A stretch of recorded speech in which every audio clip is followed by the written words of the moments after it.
Lichu's വല്ലാണ്ടങ്ങ് മാറിയോന്നൊരു doubt. അയ്യോ ലിച്ചുക്ക് എന്താച്ച്? അടുക്കളയിൽ ഞാൻ ഇനി എന്നും സജീവമായി. അമ്മൂമ്മയും കൊച്ചുമോളും കൂടെ അടുക്കള കിടന്ന് തല്ലായിരിക്കും. എന്താ നീ പറഞ്ഞേ? എന്നെ എന്തുവാണെങ്കിലും പറഞ്ഞു, പക്ഷെ എന്റെ അമ്മൂമ്മക്കുട്ടീനൊന്നും പറയല്ലേ. ഇത് വേറെ എന്തിനോ വേണ്ടിയുള്ള പുറപ്പാട്. ആണെങ്കിൽ നമുക്കത് പൊളിച്ച് കയ്യിൽ കൊടുക്കാം. അളിയൻ കൂടെ നിൽക്കും.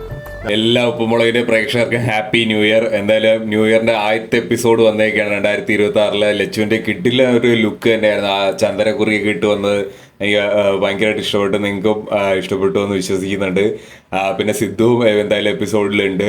പിന്നെ ഒരു കണ്ടന്റിൽ എനിക്ക് എന്തോ ഒരു വാശപ്പശക്ക് പോലെ തോന്നി. നമ്മൾ ഒരുപാട് കണ്ടതാണ് ഇങ്ങനെ കേശുവും സിദ്ധുവും കൂടെ നമ്മുടെ ലച്ചുവിനിട്ട് പണിയെടുക്കുന്നു. കേശു പ്ലാൻ ചെയ്യുന്നു, പിന്നെ അതിൻ്റെ കൂടെ സിദ്ധു അതിനൊരു സപ്പോർട്ടായിട്ട് നിൽക്കുന്നതായിട്ട് എനിക്ക് മനസ്സിലായത്. സിദ്ധുവിൻ്റെ വൈഫ് തന്നെ അല്ലേ ലച്ചു എന്നുള്ളത്.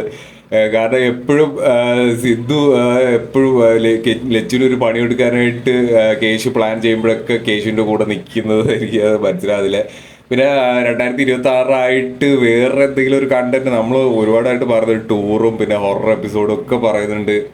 അതൊന്നും ഇതുവരെ എത്തിയിട്ടില്ല. അതൊക്കെ നമുക്ക് വരുമെന്ന് പ്രതീക്ഷിക്കാം. എന്തായാലും സിദ്ധു 2026 ആദ്യത്തെ എപ്പിസോഡിലും ഉണ്ടെന്നുള്ളതിൽ ഒരു സന്തോഷം.